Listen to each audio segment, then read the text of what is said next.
ada proses pembuatan kerupuk, bahan apa saja yang diperlukan? Nah, yang jelas yang pertama itu ada bahan baku, ada bahan penolong. Bahan baku itu ya jelas gandum sama tapioka. Sedangkan bahan penolong di situ ada BPPT, ada dan bumbu.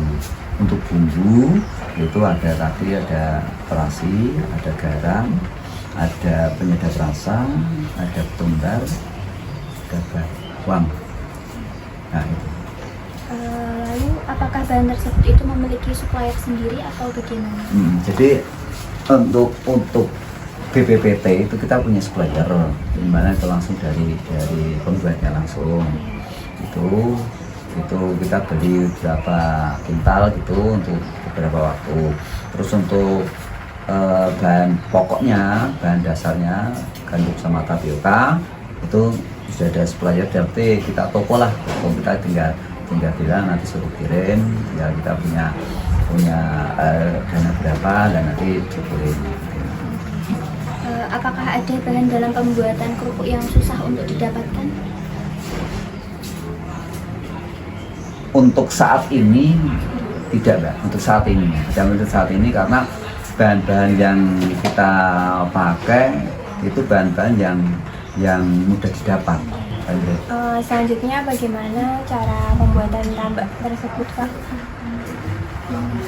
Jadi proses pembuatan lambak itu dimulai dari persiapan sarana dan prasaranya. Artinya proses pembuatan lambak itu dimulai dari untuk sarananya seperti kita kan butuh plastik. Ya, kita plastik itu waktu itu kan masih berwujud roll, masih gunungan. Itu kita potong-potong sesuai dengan ukuran yang kita butuhkan. Itu dipotong, habis itu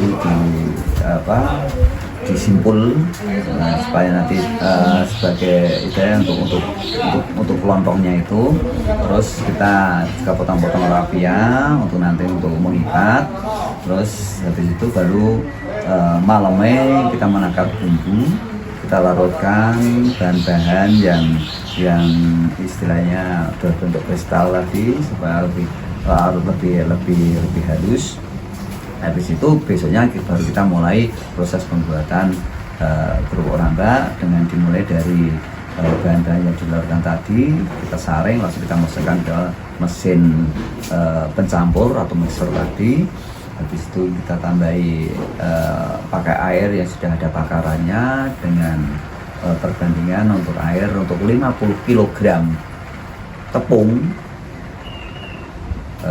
dalam arti tapioka sama gandum itu sekitar 36,5 gayung. Itu tidak selalu gayungnya, kalau tidak salah itu 1,5 liter kalau tidak salah itu. Habis itu kita masukkan bumbu-bumbu, terus kita aduk, kita masukkan tapioka, kita masukkan, baru gandum, baru dibersihkan semua. Sudah selesai untuk siap kita bungkusi pakai plastik yang sudah siapkan tadi. Habis itu digodok, direbus sekitar 4 jam selesai, kita dinginkan. Habis itu kita masukkan ke alat pendingin itu 2 hari. Lalu itu kita potong, kita jemur di media yang namanya widik, itu dijemur di panasnya matahari kurang lebih 2 hari. Terus itu sudah kering, kita bungkus, kita kemas, kita kasihkan ke customer. Bagaimana cara penjualan kerupuk lambak tersebut? Hanya dijual rumahan saja atau didistribusikan di luar? Jadi sistem penjualannya yang pertama saya dasar dulu, kita cari pelanggan. Itu tidak semata-mata menawarkan ke calon-calon customer. Jadi sistem kita itu seperti kalau di bidang agama kita beramal. Jadi kita misalnya ke tempatnya teman kita bawakan. Tapi dalam sistem bisnis itulah promosi, ya, promosi. Nah, kita bawakan nanti digoreng. Itu biasanya dari itu kita nanti mereka akan pesen. Meskipun tidak dia, tapi mungkin tetangganya yang merasakan itu. seperti apa, seperti tetangga mau hajatan itu biasanya untuk lauk itu biasanya dia beli tempat saya, nah itu digorengi. Nah dari mereka yang merasakan, para tetangga mereka yang merasakan itu, mereka ada yang bertanya beli di mana, itu dasarnya seperti itu. Habis itu untuk penjualannya itu ada di sekitar sini, juga ada di luar kota juga ada.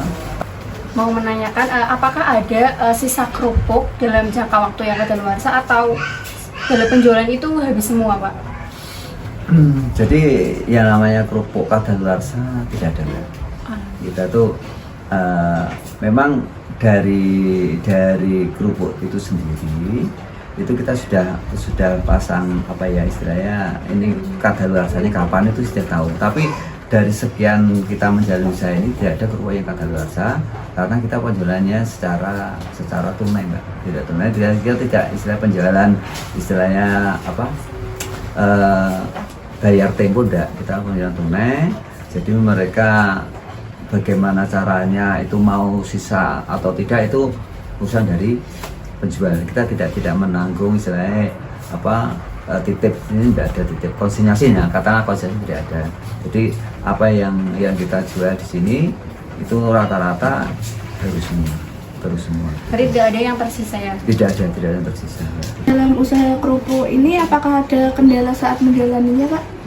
Kendala tetap ada. Jadi awal yang pertama itu peralatan kita belum, masih seadanya. Kita masih manual, dalam arti manual, mengadoni.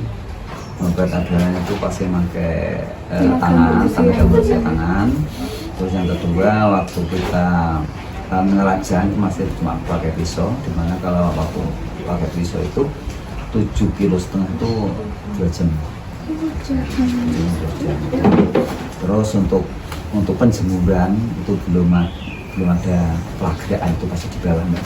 Jadi kalau di pelataran saya kasih bangku dari kayu itu saya atas tataan itu.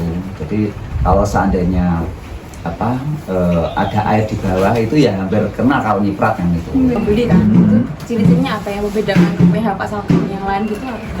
Kan zaman sekarang itu banyak tren untuk meniru, tapi kan pasti semua orang memiliki ciri-ciri gitu. Jadi yang semua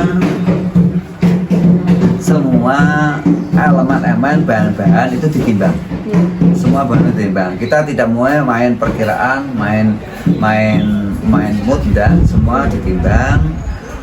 Segala sesuatu ada takarannya.